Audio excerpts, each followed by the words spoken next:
Hello, and welcome to the 4th English Today Business DVD. In this DVD, you can watch another 4 episodes of our story, On the Job, followed by the business skills section that looks at another aspect of win-win language. We'll then look at the following language topics. Describing the stages in a business transaction. Expressions used at international business fairs. The language and delivery techniques used in presentations. So, have fun and enjoy your viewing.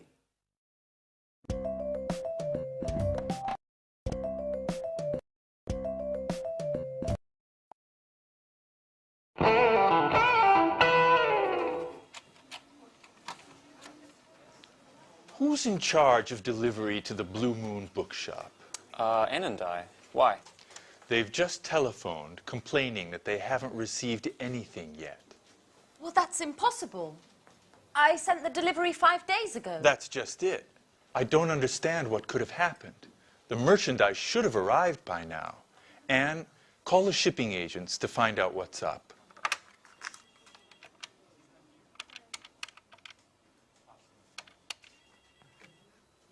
Hello, am I speaking to Fast Shipping?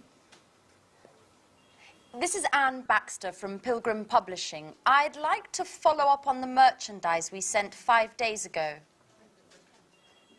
Sorry? What? That's impossible. There must be some mistake. You can't have delivered it. Our client has just telephoned saying that they haven't received anything yet. Okay. Okay, I'll take a look at the paperwork and get back to you. Bye-bye. Well, Fast claims that the goods were signed for by the consignee. Rachel, go get the bill of lading. We need to look into what caused this mistake. Gary, are you sure you provided the exact address? Certainly, I still remember it. It's 35 Lafayette Avenue, Orange. That's it, all right. What about the duty? Do you remember paying it? Duty? Excuse me, Mr. Stevens, but we're EU members and aren't required to pay duty. Merchandise is free to move between the member states, and duty is no longer required, nor is documentation. EU? What does Europe have to do with it? Excuse me, but Orange is in France, isn't it? Good God, Gary. Blue Moon is in Orange, but not in France. Orange is a city in Massachusetts, USA. Call the bookshop immediately. What an idiot. That's why I paid less on freight charges than was budgeted.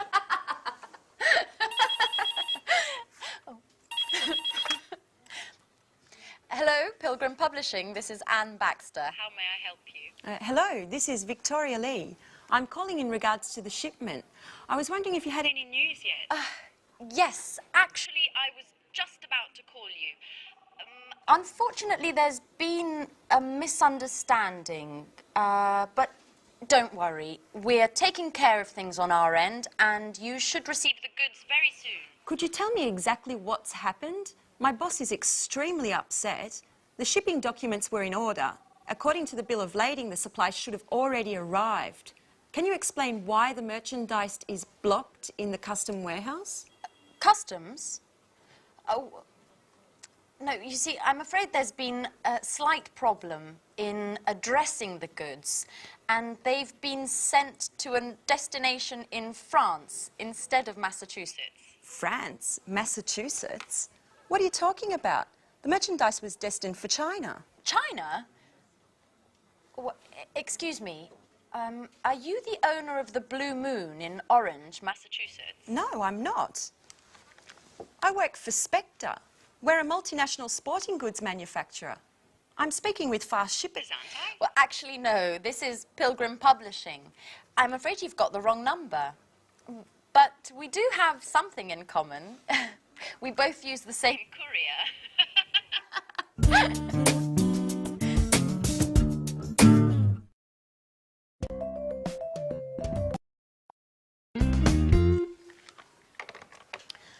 Life is funny.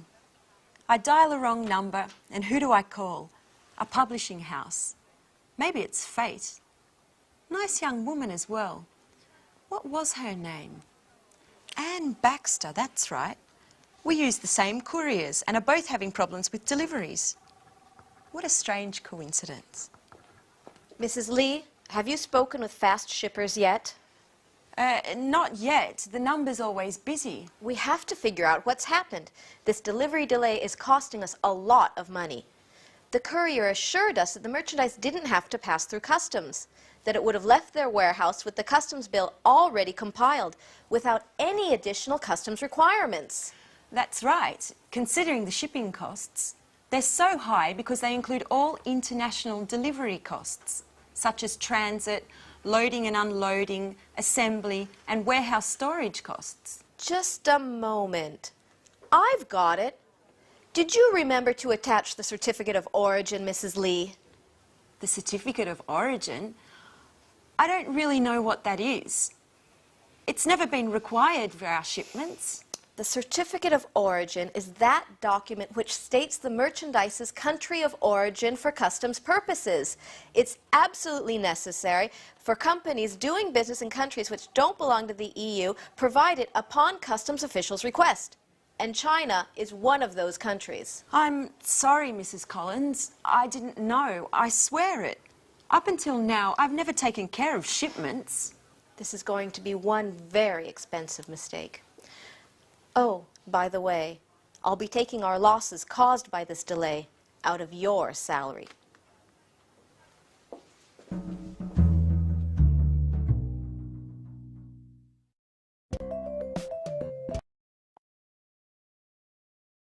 Orange, France, Orange, Massachusetts.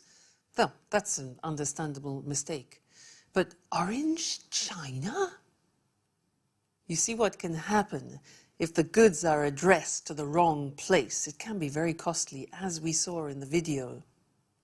Now, let's look at that process of buying and selling, that transactional process, and the commercial documents which are related to that.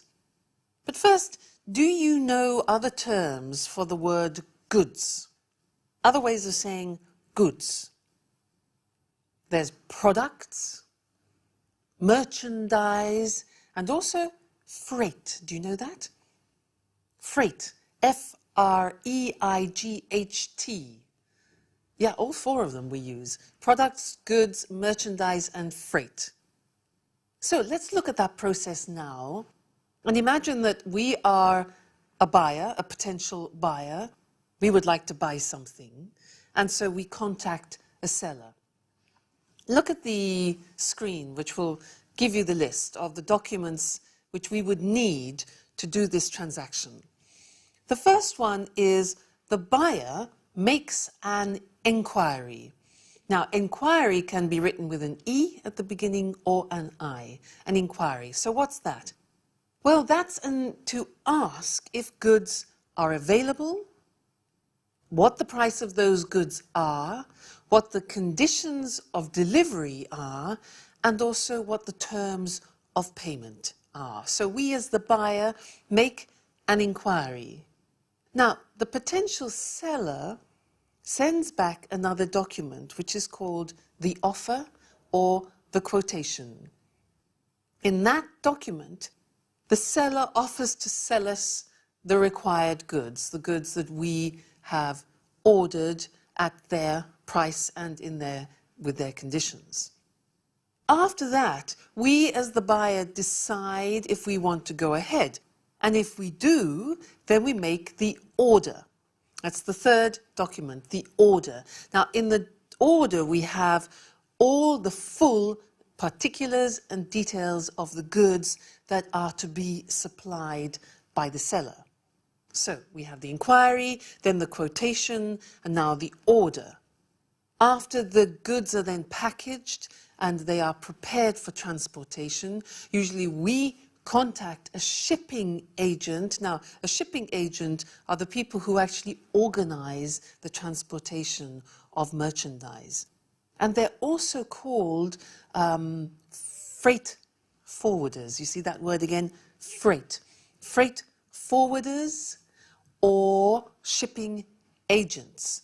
Now, that can be by sea, by land, or by air, depending on where the goods are going and what the goods are. Okay, So we decide to make the order. Now, the actual process involved at the beginning of payment starts with what we call a pro forma invoice. A pro forma invoice. Now, this is like an ordinary invoice, but in fact it's not the real one. It has all the details of the transaction, but it's not yet the real invoice. And that's often given to shipping agents who are doing the transportation. The most important document of payment is the invoice or the bill. Now, in the invoice, it's the document that describes the goods, the freight, the merchandise, the quality of that, the quantity, and the price. Also, the terms of payment and the delivery. And the invoice is sent to the buyer with the goods. It accompanies the goods. Then we, as the buyer, have to actually buy the goods, and to do that, payment takes place. Now, the safest way to pay for goods is still the letter of credit. And this is used extensively because it's the safest way. Because why? Because what it is, and it's an agreement between two banks, the banks of the buyer and the banks of the seller. And when the two banks agree, it's a much safer condition of payment. And as you heard in the video, you heard the words consignor and consignee. Well, the seller is the consignor and the consignee is the buyer. Okay? I hope that gives you some idea of what the whole selling and buying transaction is about, and also the main documents that you need in that process. Okay? Great. So, see you again in the next lesson. Bye.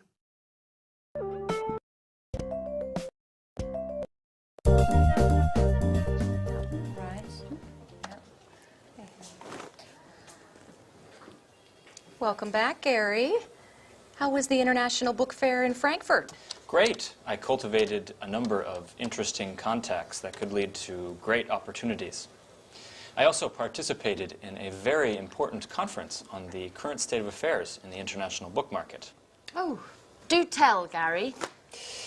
Yes, okay, but just a brief summary because I've really got to get going. Mr. Stevens wants a report on the trade fair ASAP, and I've been away for 3 days, so I've got a ton of work to catch up on. In any case, a number of the top company representatives from the largest international publishing houses participated. The most interesting presentation was surely that of John Schumann, one of the top experts in the publishing sector. And what did he have to say? Excuse me, just a moment. It's one of my contacts from Frankfurt. As I was saying, John Schumann, using the most current data as his starting point, he determined that the publishing market is growing slowly and that the number of readers is stagnant. It's the readers who already buy books and who want to increase the size of their libraries who are responsible for sales. To cut a long story short, the current crisis has been around for a while. Unfortunately, yes. Just the other day, a friend of mine from Amsterdam in the publishing trade was telling me that his company has had to let 15 people go since the beginning of the year. You're kidding. Does that mean that we could become redundant? No, Rachel, I just finished telling you that the trade fair was a huge success. We've just got to look at these things over the long term. It's the latest technologies that will offer the most success in this market. What do you mean? I'm talking about digital editing.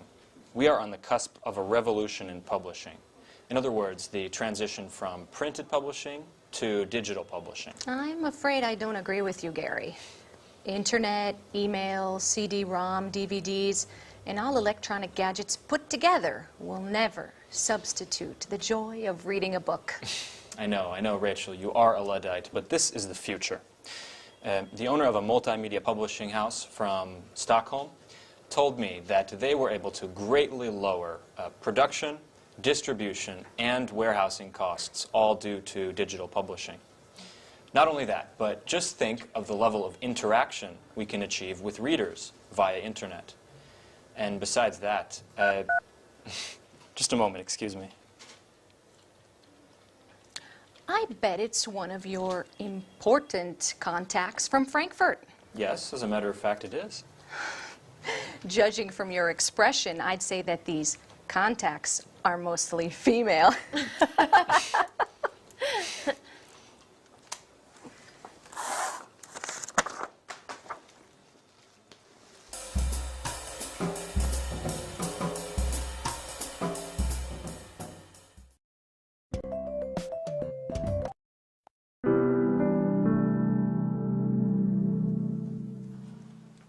Oh, hi, Victoria.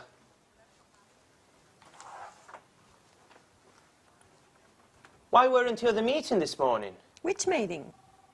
The meeting that Mrs. Collins called with all the department heads to come to grips with the situation. And I quote, to discuss the means with which we can improve both production and company efficiencies. No one told me anything. I bet she did that on purpose, my darling boss. She wanted to get back at me for a mistake I made on a shipment. She always keeps me out of the loop on all the important developments and makes me do the work of a secretary. I hate her. Come on, Victoria, chin up. Things will get better. I'm not sure about that, Paul. Anyway, tell me, what did you discuss at the meeting? Well, you can imagine the tone that Mrs. Collins used. She prefers cold and distant. She urged us all to work even harder to overcome this difficult moment for the company. According to her, we should be working 24/7, 365. Listen to this. She told the warehouse manager to calculate the efficiency of workers more precisely as they go about their tasks, and if necessary, to lengthen their hours. Then she invited Mr. Rover, the personnel director, to evaluate the necessity of any new hiring. She told him that from now on, each and every short-term or long-term plan must first be evaluated and approved by her. I always said she was a dictator. Yeah. And she claims that we should be delighted at her flexibility, and that many corporate heads she knows would just resort with a huge personnel cuts to improve the situation. Oh, what an understanding woman. You bet. Then she added that companies need to meet deadlines and to work within strict budget in order to keep clients satisfied and remain competitive in the market. Finally, referring to you, she reminded us all that delays and errors in projects are absolutely unacceptable. What are you doing, Victoria? Are you taking notes? No, I'm writing my letter of resignation.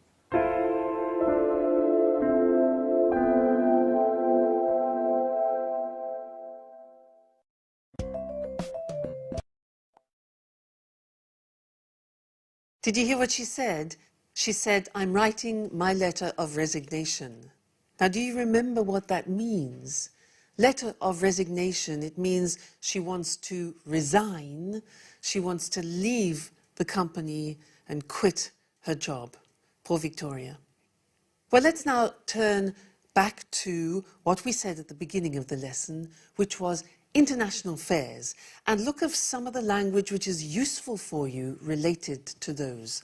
Now, if you decide to represent your company in an international fair, you are called an exhibitor. Look at the screen. An exhibitor. And what you have in order to display your things is a stand. It can be small, it can be large, but it's a stand. Also, we use booth. Now, when you go to the fair, the hard work begins because you have to set up or build the stand.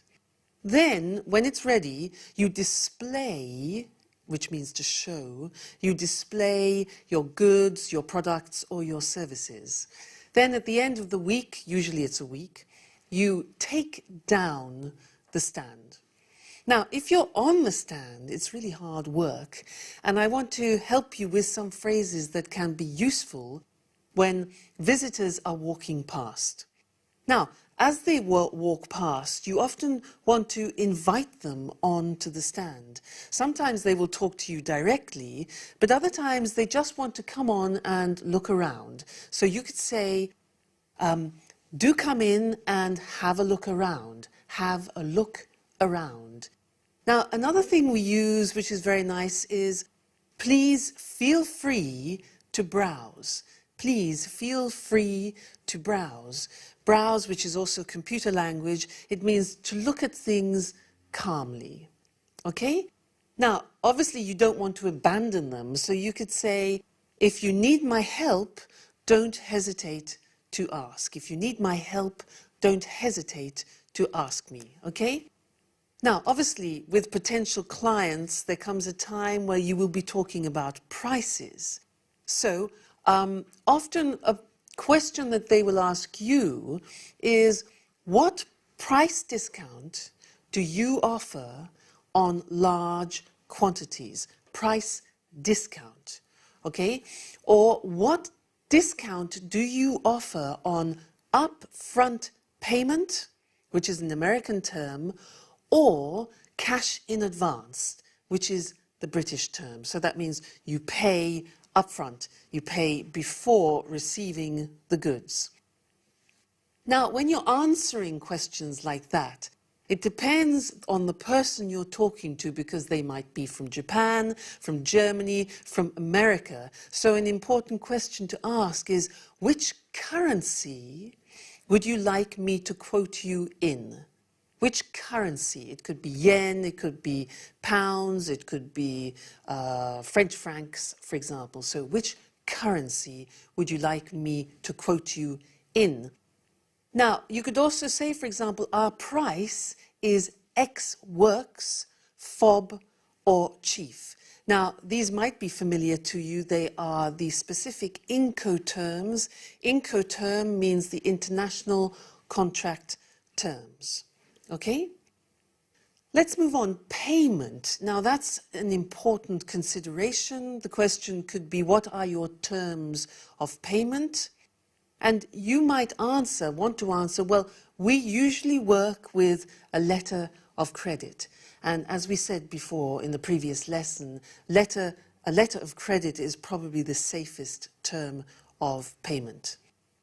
Then delivery questions could be, how long will it take you to deliver after confirmation of the letter of credit? Other possibilities are, they will ask you, what are your delivery conditions? Can you shorten your delivery time? Now, shorten means reduce it. So can you shorten your delivery time to, for example, 15 days? And another thing is transportation. Which freight forwarders, do you remember that? Shipping agents. Which shipping agents or freight forwarders do you use? Now, if you have to produce things, then you could ask the question, for example, or state, we need 60 days production time. Another word for production time is lead time. So we need 60 days production time, lead time from receipt of the letter of credit. That's very important. These conditions are extremely important to state at the beginning of your business relationships. Then, when you've talked and when it's time for the client to leave, you exchange business cards. So you could say, here is my business card with our company details. You can reach me on this number anytime during office hours. Notice we say you can reach me, you can phone me, you can contact me. Then after the fare you can say, for example, let me know if you need anything, or give me a call if you have any queries. Queries, another word for questions. Don't hesitate to contact me if you need help. Okay? And then just wish them have a good trip back, because they've probably traveled from another country. All right? Well, I hope that helps you in some way to deal with the situation when you're on the stand. And good luck, because it's really hard work. Okay, thanks very much, and see you in the next lesson. Bye.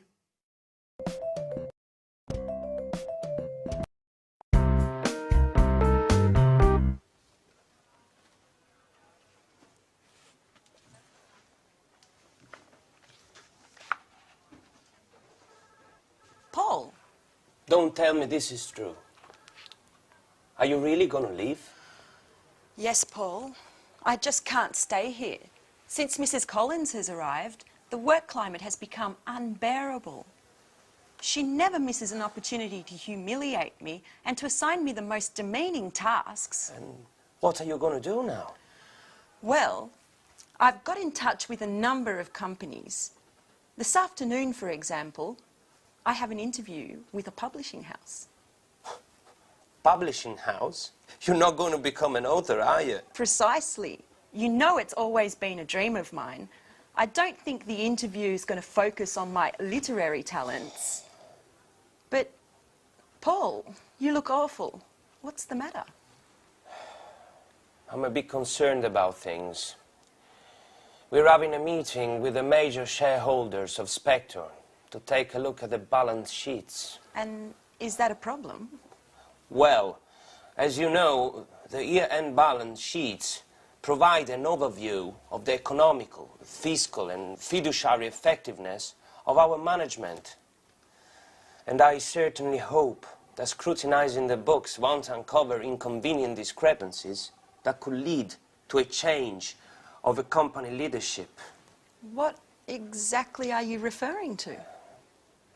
As you know, things haven't been rosy lately, even if there has been a slight improvement in share prices during the last quarter. However, at the same time, the outstanding debts to our suppliers have also increased. In other words, our revenues don't cover our expenses. The situation is serious then. That's right. I'm afraid we'll need to resort to additional outside financing. I've been calculating the various balance sheets entries to understand what's causing our debts and try to develop a plan of attack to get our weak points under control. The results are anything but encouraging. As you well know, the solidity and integrity of our financial core assets are indispensable to keeping our production capabilities intact and revenues flowing. I certainly wouldn't want to be in your shoes at the meeting. No kidding. I'm predicting lightning and thunder. I wish I didn't have to participate. Perhaps I could come down with a sudden case of flu or something. How about kidney inflammation accompanied by high fever caused by a highly contagious virus mysteriously present in the company? You'll laugh. But now that you won't be here, I'll have to double the work.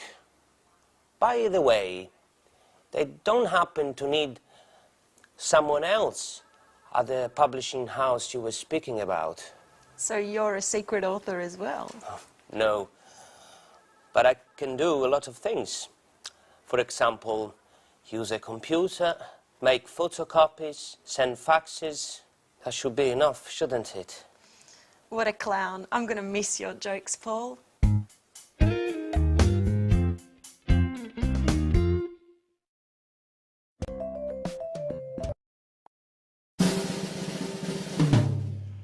Yes, I see. I understand. But it has to be done by Friday. Is that possible?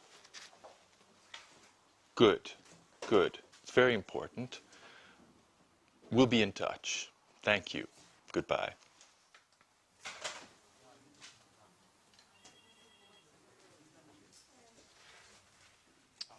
Mrs. Lee, you've got an exceptional CV. Well, thank you, Mr. Stevens. I don't quite understand why you left Spectre. According to this, you were in a position of considerable responsibility. That's true. I was very satisfied with my job at the beginning. I had a very prestigious position and many high-profile projects were sent my way. However, once Spectre was taken over by a Japanese multinational, things just took a turn to the worse. My boss was let go, many of my colleagues were transferred, and I was relieved of my duties. And of course, well, maybe I shouldn't tell you. Please do. No reason to be afraid. Well, the truth is, I just didn't get along with my new boss. I appreciate your frankness. Sincerity is one of the main qualities that I look for in my employees. But tell me, Mrs. Lee, how are your bookkeeping, invoicing, and administrative skills? Excellent, I would say. But I wanted to speak to you about an... Are you familiar with the publishing market? Yes, to a certain degree. But as I was saying, ever since I was a child, I've always been fascinated by... You can tell me about your dreams at another time, Mrs. Lee. Currently, we're busy with our year-end balance sheet, and I need a well-trained assistant to prepare an assessment of our administrative expenses and to study our assets and liabilities. You, considering your experiences, appear to be a perfect fit. Well, thank you, Mr. Stevens. But once this emergency has blown over, I was wondering if perhaps you could take me into consideration as Yes? an author. I'm quite talented. My literature professor at university used to encourage me. This is not a school, Mrs. Lee. I got in touch with you to speak to you about our marketing office. That's what I'd like to hire you for. Please don't be offended, but keep your dreams to yourself for the moment. As far as books are concerned, we can get started on the bookkeeping immediately. Certainly. But later? We'll see. We'll see.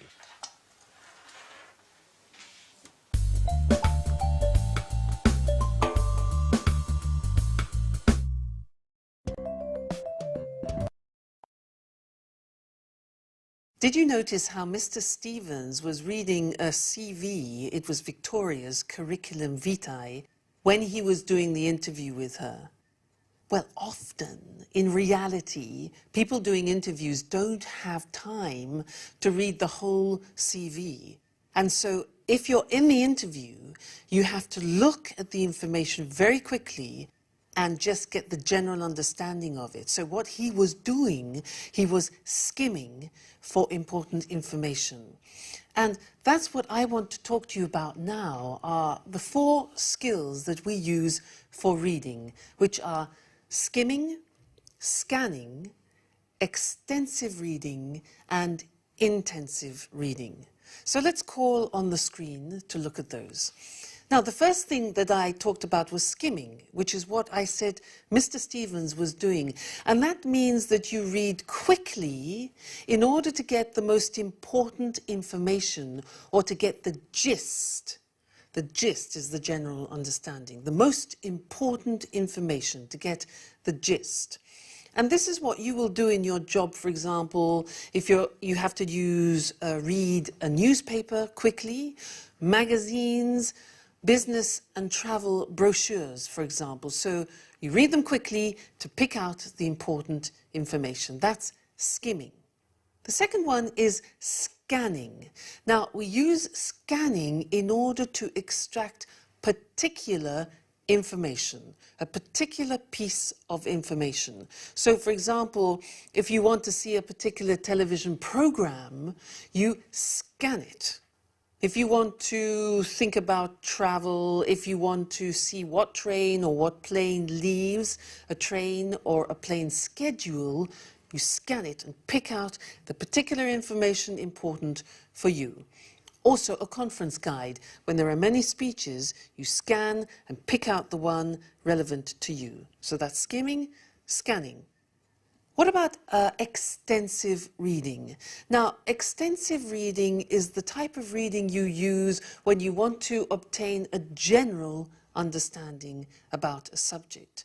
So, for example, it could mean for you reading a market strategy book, or a novel, or a magazine article which is related to your job. So, extensive reading for general understanding. And the last one is the intensive reading, and that is for very close, very accurate reading for detail. And that's where you read for every word. It's important to understand every word and every fact, obviously. And in this case, you would use it with like a bookkeeping report, very important to look at the details, an insurance claim, or for contracts, terribly important to read every word. That is intensive reading. So remember that when you're in your workplace, it's important to be able to move between skimming, scanning, extensive reading and intensive reading. Sometimes in English you are tempted to want to understand every word, so you use the dictionary. It takes ages. It's just not necessary. Remember, check on what the task is that you want to achieve and then choose whether you need to skim or scan, and don't bother about the words that you don't understand. Go for the particular information. All right? So happy reading. Bye and see you in the next lesson.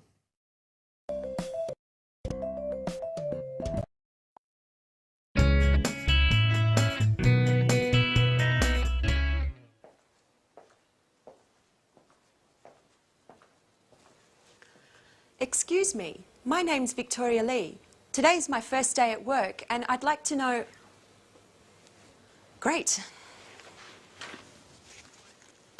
Great way to start. Where is everybody? Mr. Stevens told me I was going to meet my new colleagues and they were going to explain everything. Wonder if I've come to the wrong department. Ah, you must be the new arrival. Pleasure to meet you. I'm Rachel. The pleasure's all mine. My name's Victoria Lee. Mr. Stevens asked me to show you the office and explain everything. So, over there is the fax and the photocopier. This is your desk and computer. What else? Oh, yes, you'll find a coffee machine down the hall. But please, remember... Few breaks, and please keep them short. This gentleman is Gary Reynolds, head of marketing. How do you do? I'm Victoria. Mr. Stevens tells me that we're going to be working closely together. I must say, it's quite a pleasure to spend so much time with such a lovely young lady. Happily married woman, married with a son, as a matter of fact. Well done, Victoria. Let him know who's who. Gary's the kind of guy who can't control himself with attractive women. Thank you for the compliment, Rachel. Let's get down to work. Here's an analysis of last year's investments. As you can see, we've consistently improved our bottom line in all sectors, even if, as far as I'm concerned, we need to move more aggressively into the market. What exactly do you mean? Well, improve our e-commerce play, for example. Let's imagine for a moment that Pilgrim were to develop an advanced online catalog that would allow users to purchase directly online. Don't you think that this way we could dramatically cut our distribution costs? Certainly, but what does Mr. Stevens think? Well, he's a bit old school in his way of thinking. According to his worldview, we should focus on sales through more traditional channels. I, on the other hand, would be thrilled if you saw things more along my lines. Why don't we develop a realistic marketing strategy that includes possible e-commerce earnings? Perhaps we could convince him together. I'm afraid I can't at the moment, Gary. I've got to focus on the bookkeeping to begin with. Listen, why don't we have a little dinner together tonight and then continue working at my house? I'm married, remember, Gary?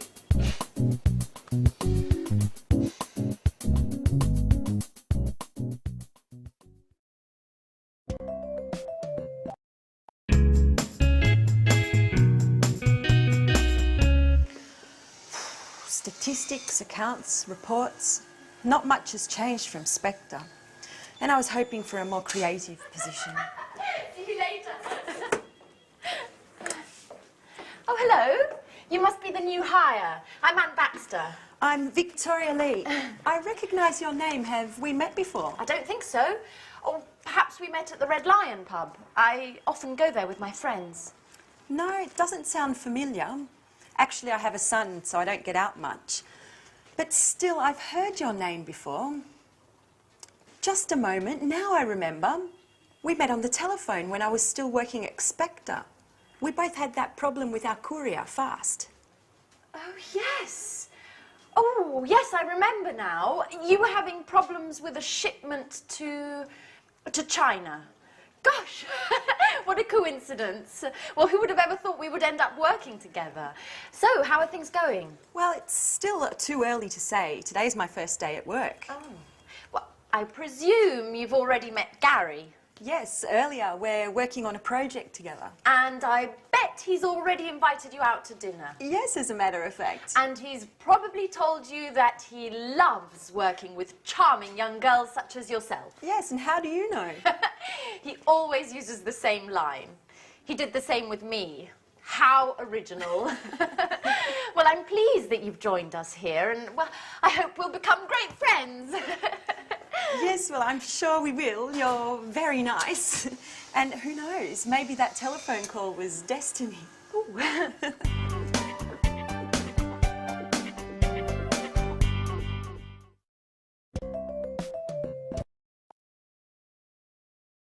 So let's talk about making presentations.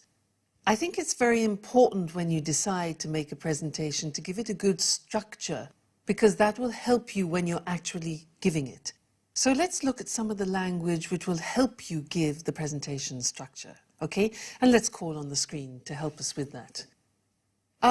First, it's important to draw everybody's attention to make sure people are quiet. So you could say, for example, shall we start? Shall we begin? Or let's get started. All right, now those are ways to draw the attention of the audience.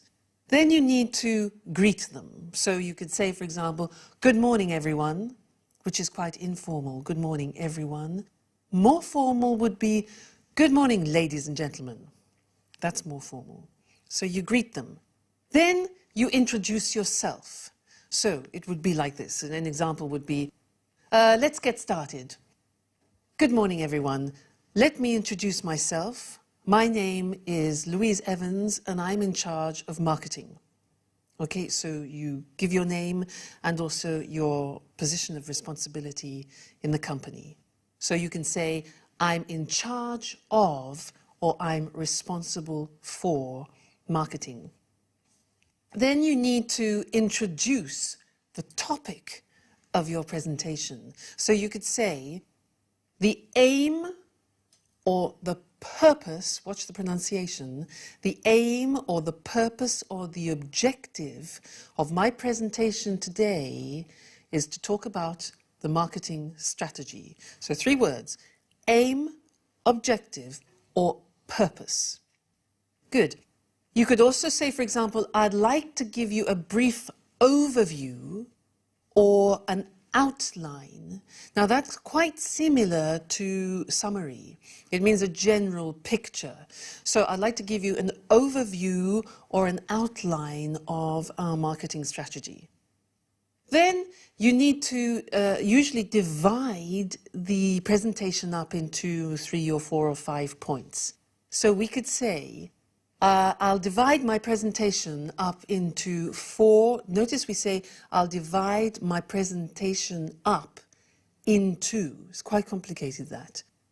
I'll divide my presentation up into 4 points. Now, another word for points is items, or we could say headings, areas, sections, or subjects. Please don't say arguments, because an argument means a heated conversation between 2 people.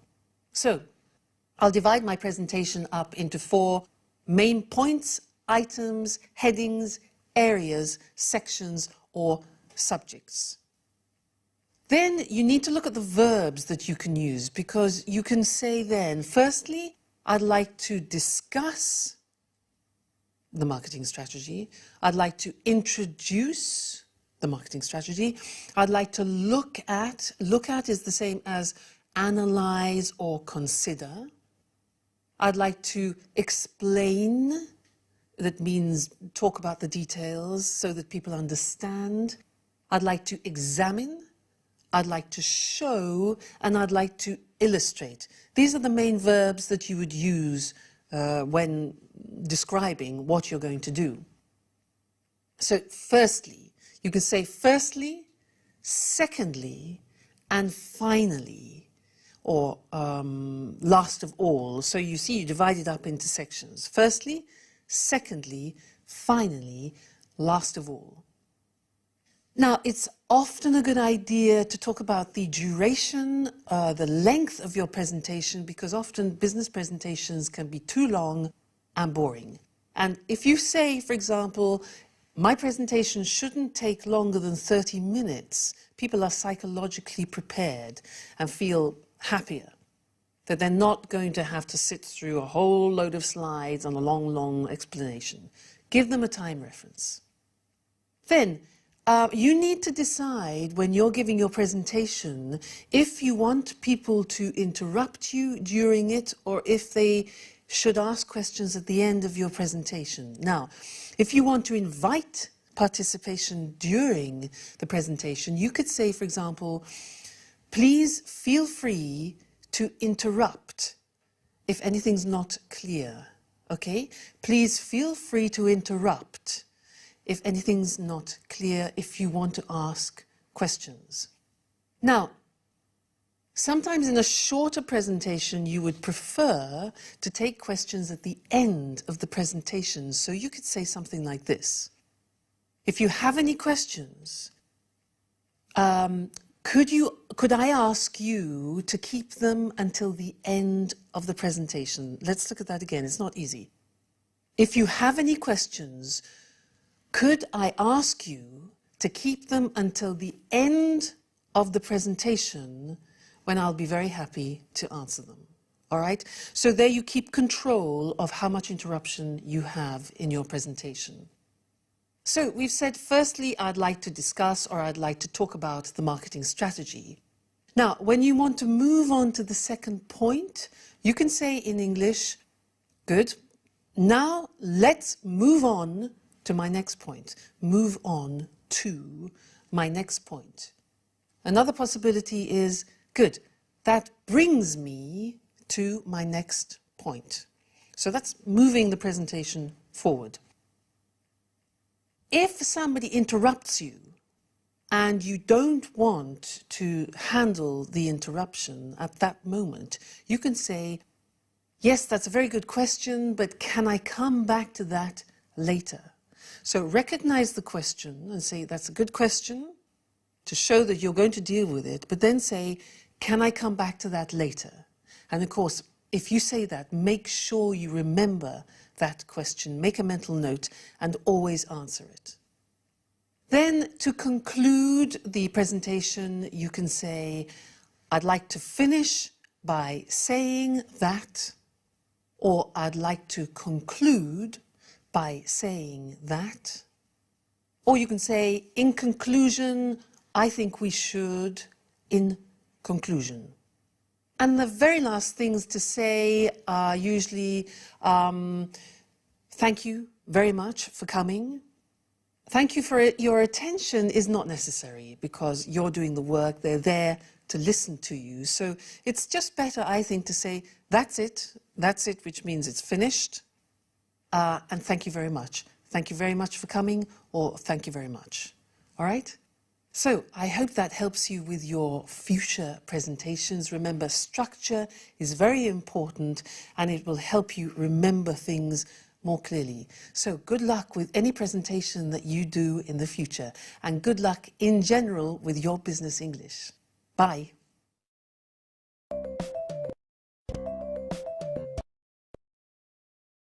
Hello, and here we are for the last Business Talk program. Hi there. Today we'll look again at win-win language, but this time we'll concentrate on the language of negotiation and small talk. We saw last time that those three fundamental points, organization, simplicity, and appropriate language, are very important in any context. But let's have a look now at how win-win language can produce positive results in a negotiation. Eric and I are going to act out an example of a supplier asking for a price increase to cover transport costs. As you listen, keep in mind team spirit and a positive approach.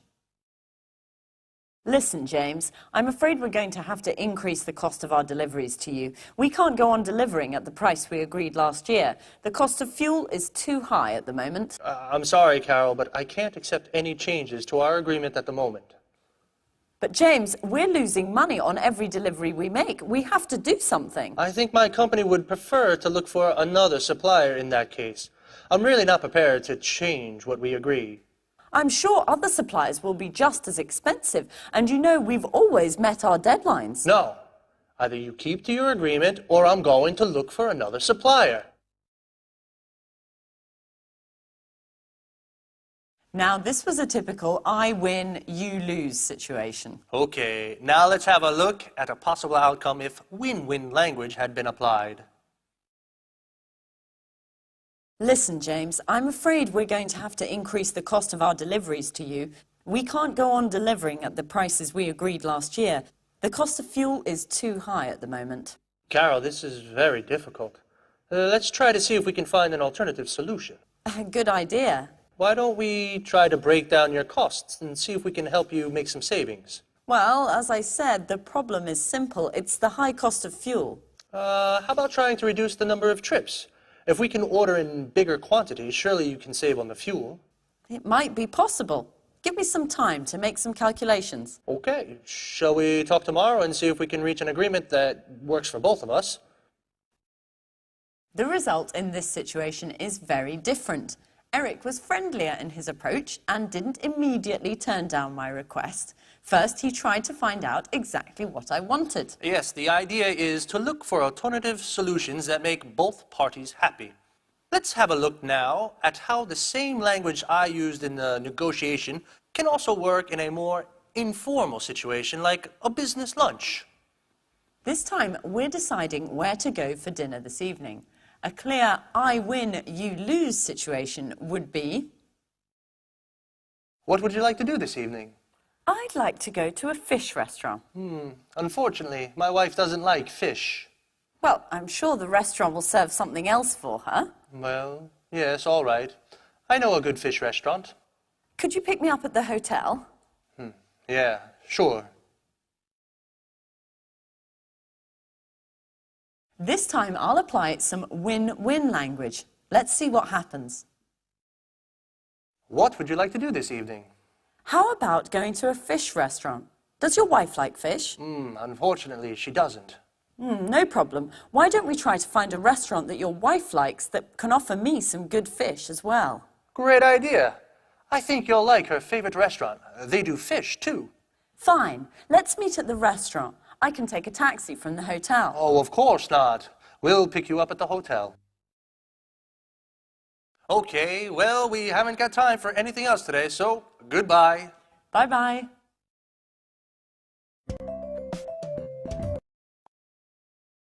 So, if you're negotiating or deciding where to go for an informal business dinner, win-win language can really make a difference. Let's have a look at the 4 phrases used in both win-win situations that made this difference. How about? How about trying to reduce the number of trips? Why don't we? Why don't we try to find a restaurant that your wife likes? Let's try to see if we can find an alternative solution. Shall we? What time shall we meet?